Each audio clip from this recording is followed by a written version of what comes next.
Hello everyone, this is Manish. Welcome back to our YouTube channel corpus juris. आज के इस video में जो हम बात करने वाले हैं भारतीय संविधान के भाग यानी कि पार्ट्स ऑफ इंडियन कॉन्स्टिट्यूशन।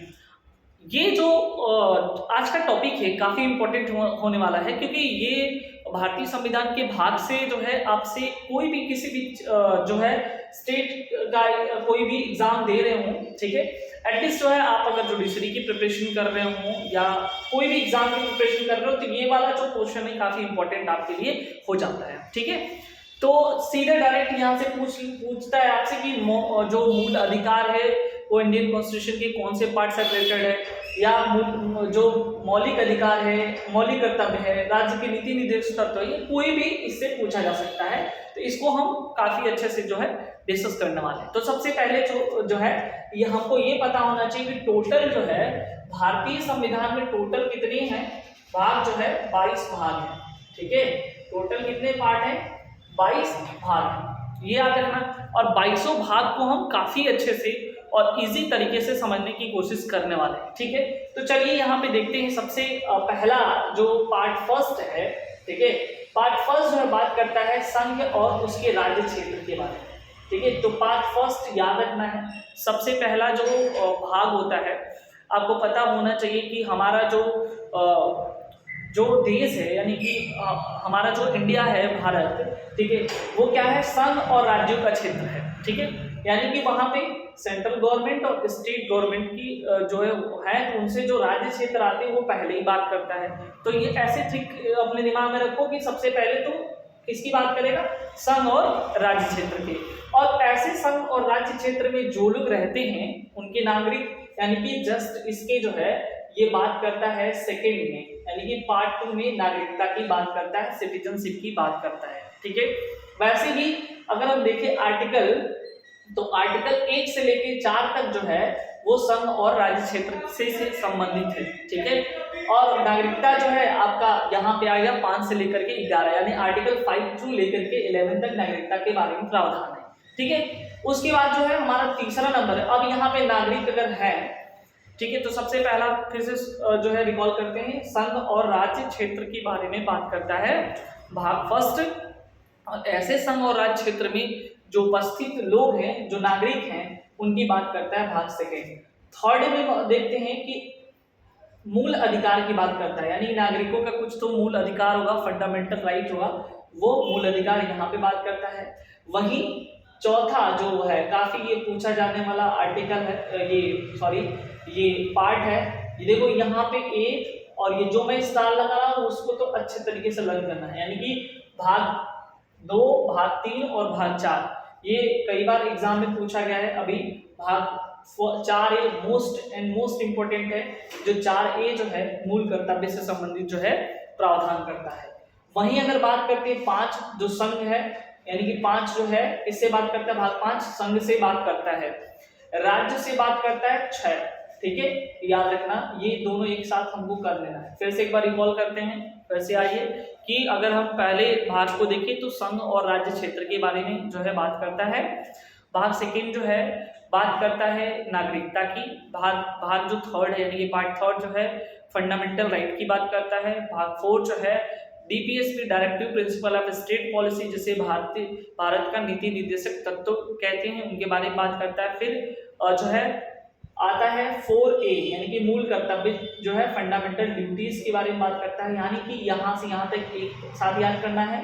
5 और 6 को एक साथ, संघ और राज्य क्षेत्र को एक साथ याद करना है। ठीक है, 7 निरसित है।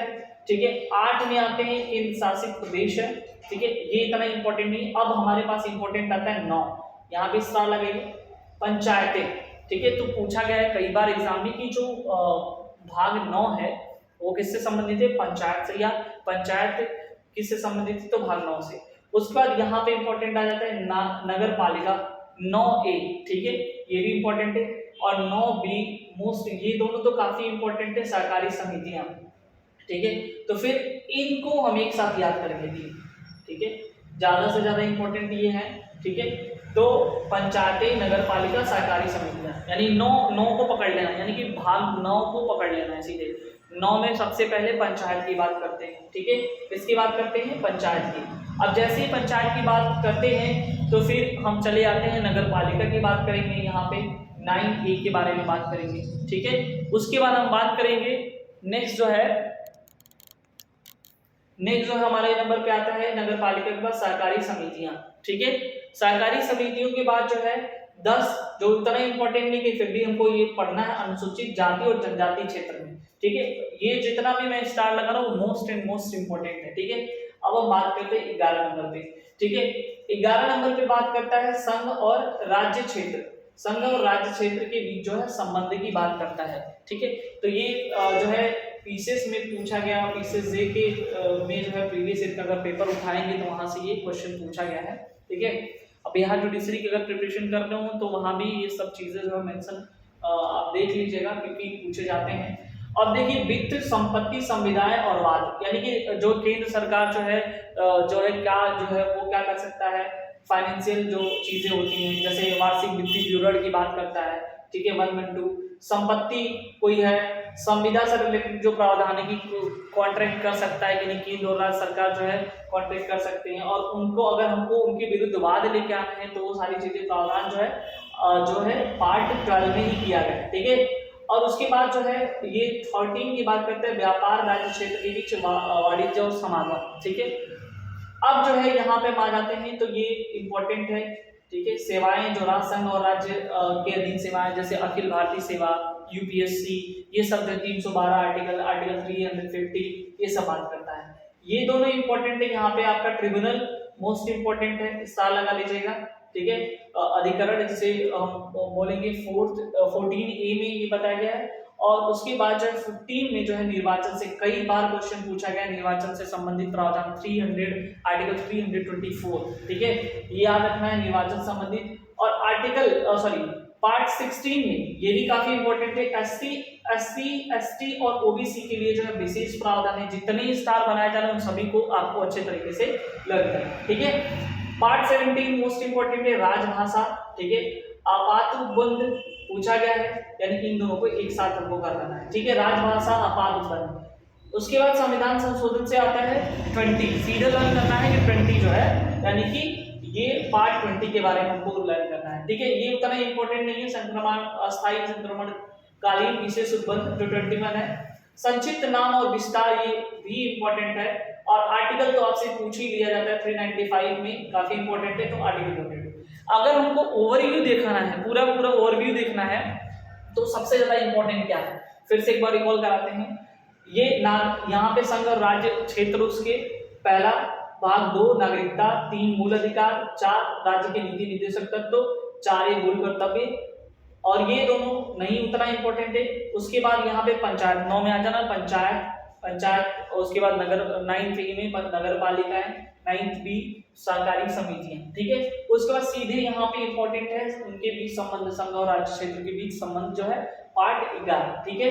उसके बाद जो है यहाँ पे आ जाना 14 में 15 में 15 सॉरी 14 में तो 14 में जो सेवाएं हैं संघ और राज्य के बीच में, और 14 ट्रिब्यूनल अधिकरण है, 15 में निर्वाचन है, ठीक है। SC ST OBC के लिए विशेष उपबंध 16 में है, और 17 में राजभाषा, 18 में आपात उपबंध, ठीक है। और सीधे 19 हमको नहीं करना है, 20 में जो है संविधान के संशोधन, और सीधे 22 संक्षिप्त नाम और विस्तार। तो आई होप ये चीजें आपको समझ में आएगा। कोई भी अगर डाउट हो तो आप कमेंट सेक्शन में कमेंट करके जरूर बताएं।